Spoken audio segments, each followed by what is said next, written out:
Islam Makhachev has made it clear that he's not afraid to stand and trade with Jack Della Maddalena. In a recent interview with his former teammate Josh Thompson at the American Kickboxing Academy, Makhachev explained that he's prepared for every possible scenario in their upcoming fight. While many expect him to rely heavily on his elite wrestling, Islam revealed that he's completely comfortable striking if his grappling game doesn't go as planned. Confident in his well-rounded skill set, Makhachev emphasized that he's ready to adapt to whatever happens inside the octagon. He acknowledged that this is going to be one of his toughest fights yet, pointing out that Jack is a big and dangerous opponent who's skilled everywhere. Makhachev admitted that while Maddalena might not have the strongest wrestling defense, his grappling ability and ability to get back to his feet are very impressive. Because of that, Islam said he's prepared himself for every possible situation, whether it's striking, wrestling, or grappling exchanges. He stressed that he's worked on being sharp in every area and ready for any surprises Jack might bring. Islam also noted that he knows Jack is training extremely hard for him, especially after seeing how well Maddalena defended takedowns in his fight against Belal Muhammad. According to Makhachev, while Belal's style isn't identical to his own, there are some similarities in their wrestling-heavy approaches, which means Jack has already had valuable preparation against that type of opponent. Makhachev said that's exactly why he's made sure to prepare for every situation, because he expects Jack to come in with strong takedown defense and sharp striking combinations. He explained that if his wrestling attempts don't go according to plan, he won't panic or abandon his game. Instead, he'll keep adapting, mixing in different looks, and staying unpredictable. Makhachev said that if his opponent stops his wrestling attempts, he'll simply try again and keep pushing until he finds an opening. But if the fight doesn't go to the ground, he's completely confident in his striking and won't hesitate to exchange punches with one of the best boxers in the division. This confidence isn't new for Islam. Over the years, he's evolved far beyond being just a grappler, showing improved stand-up and knockout power in multiple fights. Against Alexander Volkanovski, he proved that his striking can end a fight just as quickly as his submissions can. His growing comfort on the feet has turned him into one of the most complete fighters in the sport, capable of adapting to any opponent's strengths. During the live stream, Daniel Cormier had a surprising reaction when he saw Islam Makhachev in person for the first time during this training camp. Cormier, who has seen countless elite fighters throughout his career, was visibly stunned by Makhachev's size and physical transformation. As Islam approached him, DC immediately commented on how big and strong he looked, clearly impressed by the noticeable muscle mass and overall conditioning Makhachev had developed. Their friendly exchange quickly turned into a moment of genuine admiration, with Cormier expressing disbelief at how much size Islam had added. The interaction began with a light-hearted greeting between the two. As Makhachev walked up, Cormier jokingly asked what he was doing there and motioned for him to come closer. When Islam stood next to him, DC's eyes widened in surprise as he took a step back, realizing how large the lightweight champion had become. Cormier exclaimed that Makhachev looked huge, repeating his amazement several times. The former heavyweight champion, who's used to training with massive athletes, couldn't help but remark that Islam now looked closer in size to him. A rare compliment considering Cormier's own physical stature and strength. The two continued to share laughs as Cormier joked about how much Makhachev had grown since the last time they met. DC playfully pointed out that Islam was looking like a 96-kilogram athlete, referring to the middleweight range, and couldn't get over how much power and thickness Makhachev was now carrying. Despite being older and retired, Cormier noted that Makhachev's physical evolution showed his commitment to continuous improvement and discipline. He commented that even though Islam competes at lightweight, he now looks more like a welterweight or even a small middleweight in terms of frame and strength. Makhachev, smiling and humble as always, laughed off Cormier's comments but didn't deny that he had put in significant work to build strength and muscle during this camp. It's clear that Islam's team at AKA has focused heavily on his physical development, especially as he prepares to potentially move up in weight and face larger opponents. This kind of transformation reflects his dedication not just to skill, but to conditioning and longevity in the sport. Referee Herb Dean recently discussed important updates to the UFC's rules regarding eye pokes, revealing that stricter enforcement is coming to prevent unnecessary injuries and improve fighter safety. Speaking with Michael Bisping and Paul Felder on the Believe You Me podcast, Dean explained that under the new guidelines, it will now officially be considered a foul to extend one's fingers toward an opponent's eyes, even if no contact is made. This change, he noted, is a response to the growing number of unintentional eye pokes that have disrupted fights and caused significant harm to athletes. Dean began by emphasizing the unique challenges MMA faces because of its open glove design. Fighters need their fingers free for grappling, submissions, and clinch control, which makes it difficult to eliminate the risk of accidental pokes entirely. However, he made it clear that fighters will now need to be much more disciplined in how they use their hands when maintaining distance or setting up strikes. According to him, many athletes have developed the habit of keeping their hands extended with fingers pointed outward, using that position to gauge range or keep opponents at bay. Under the new rule, that behavior will be subject to penalty, even if it doesn't result in a visible injury. Dean clarified that the rule technically existed before but was rarely enforced. Officials have long instructed fighters to keep their fingers up, yet many continued extending their hands in a way that risked an eye poke. Dean admitted that referees have often hesitated to take points unless a foul caused visible damage or disrupted the flow of a fight. Now, however, he says enforcement will be proactive rather than reactive. If a fighter repeatedly extends their fingers toward an opponent's eyes, referees will begin taking points immediately, regardless of whether contact occurs. He further explained that in the past, points were generally deducted only when a foul directly affected the outcome of a fight. The reasoning was that point deductions should serve as a corrective measure, balancing the bout after one fighter had been disadvantaged. However, Dean believes that this approach doesn't adequately address the danger of certain fouls, especially eye pokes.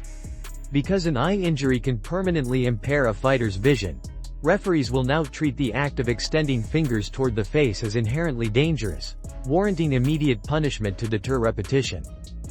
Dean also discussed how this change might influence fighter strategy and technique. Many strikers rely on the open hand stance to gauge distance, manage space, and set up their jab or kick. With the new rule being enforced, fighters will have to adapt by keeping their fingers either curled in or pointed upward, ensuring they are not directly aimed at an opponent's eyes. While this may initially feel restrictive, Dean argued that fighter safety must take precedence. He emphasized that referees will continue to warn fighters, but those warnings will now carry more weight. If a fighter ignores repeated instructions to keep their fingers up, they can expect to lose a point without further hesitation. This shift marks a stronger commitment from officials to protect fighters and minimize the risk of career-altering injuries. Dean concluded by saying that while most fighters don't intentionally commit eye pokes, consistent enforcement will force them to train differently and develop better hand discipline. The message from referees moving forward is clear: safety comes first. The new enforcement of the extended fingers rule is designed not only to prevent injuries but to ensure fairer competition and greater respect for the fundamentals of mixed martial arts. Dana White is once again under fire from the MMA community, this time for allegedly faking engagement numbers for his controversial promotion, Power Slap. The criticism started after Dana publicly claimed that Power Slap was pulling in record-breaking numbers, even comparing its viewership to massive sporting events like college football and MLB playoffs. His comments sparked immediate backlash when online analysts pointed out serious inconsistencies in the reported engagement metrics. The controversy began when a post on X highlighted Dana's statements, quoting him as saying that Power Slap 15 had achieved 10 million views on YouTube. The post compared this to Miami versus Florida's college football matchup, which pulled 6.3 million viewers, and the Dodgers playoff game, which drew 3.65 million. According to Dana, Power Slap outperformed both. However, fans and critics quickly dug deeper and discovered that while the video did show around 10 million views, it had only 5.8 thousand likes and just 645 comments. Numbers that didn't align with the kind of engagement expected from such massive viewership. The math immediately raised suspicions. Users began pointing out that an engagement rate that low was statistically improbable for organic traffic. One commenter wrote, 10 million views but only 5,800 likes and 645 comments? Make it make sense. Others mocked the claim, suggesting that the views were likely inflated through bot traffic or paid promotion.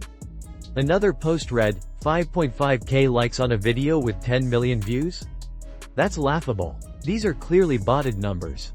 Many fans accused Dana of manipulating the data to make Power Slap appear more successful than it really is, especially after previous reports showed the show struggling on television.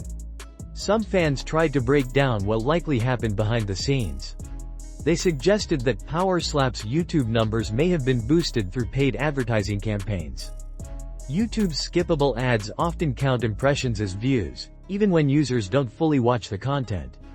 This would artificially increase total view counts while leaving engagement rates, such as likes and comments, extremely low. If true, this would explain the massive disparity between views and interaction. Critics also pointed out that Dana's comparison between online viewership and traditional television ratings was misleading. Television ratings track average viewership across an entire broadcast, while YouTube counts every click or impression as a view, even for a few seconds. Comparing a 3-hour sporting event to a short-form clip simply doesn't make sense in terms of audience retention or engagement depth. The situation quickly spiraled across social media platforms, with MMA fans, journalists, and analysts debating whether Dana's claims were an exaggeration or deliberate misinformation.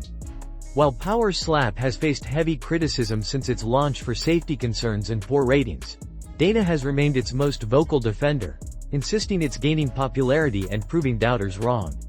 However, this latest controversy could damage that narrative. Many in the MMA community see this as another example of Dana inflating numbers to maintain hype around Power Slap. The lack of transparency surrounding YouTube ad spend and the platform's algorithm only fuels more skepticism. Until official analytics or ad metrics are released, fans are unlikely to accept Dana's claims at face value. For now, the discussion around Power Slap's 10 million views serves as a reminder of how digital metrics can be manipulated and misrepresented. Whether it's paid promotions, algorithmic boosts, or outright bot traffic, the reality is that view counts alone no longer reflect true audience engagement. And Dana White's bold comparisons may have only drawn more attention to that fact. Arman Tsarukyan has spoken out strongly against the UFC, expressing frustration over what he sees as unfair treatment toward Russian fighters. In a recent video posted on his YouTube channel, Tsarukyan criticized the organization for giving preferential treatment to non-Russian athletes while limiting opportunities and control for Russian fighters. The remarks came as part of a broader discussion surrounding his upcoming bout with Dan Hooker, a fight that, according to Tsarukyan, he still hadn't officially signed for despite ongoing promotion and fan anticipation. When asked why he continues to call Dan Hooker a clown, Tsarukyan explained that Hooker had been inconsistent about accepting the fight. He revealed that Hooker initially agreed to fight in June, then backed out, and as of November, still had not signed the contract. Tsarukyan expressed frustration at the delays and labeled Hooker's behavior as unprofessional and indecisive. However, his main criticism extended beyond Hooker and focused directly on how the UFC manages and treats its roster of Russian fighters compared to others. According to Tsarukyan, fighters from Russia do not enjoy the same level of freedom in choosing opponents or negotiating fight schedules as many of their international counterparts. He claimed that while non-Russian fighters often have a say in who they face and when, Russian athletes are simply told whom to fight and when to show up. Refusing a fight, he said, could result in immediate repercussions from the organization, including being blacklisted or sidelined for future opportunities. In his own words, translated from Russian, Tsarukyan stated, "They have a choice. It's only us who have no choice. Fighters from Russia must do what the UFC tells us. If we dare to deny one fight offer, we risk being blacklisted." These comments highlight a growing tension between certain international fighters and the UFC's management practices, particularly regarding contract negotiations and matchmaking transparency. Tsarukyan's claims have sparked significant debate in the MMA community. Some fans agree with him, noting that several Russian fighters have faced similar issues, including delayed bookings, limited media promotion, and stricter contract terms. Others, however, argue that the UFC's decisions are based on business logistics, visa challenges, and scheduling complexities rather than discrimination or favoritism. Despite his frustrations, Tsarukyan remains one of the most promising lightweights in the UFC, with many analysts viewing him as a future title contender. His skills, discipline, and aggressive fighting style have earned him respect from both fans and fellow fighters. Still, his recent comments shed light on what could be deeper systemic issues within the UFC's global operations.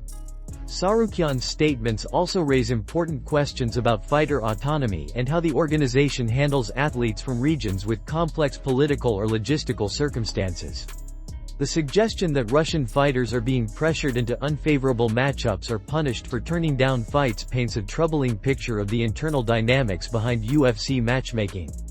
While the UFC has not officially responded to Tsarukyan's accusations, the situation may push the promotion to address growing concerns about fairness and equality among its international roster. For Tsarukyan, however, the priority remains clear. He wants his fights to be determined by athletic merit, not organizational politics.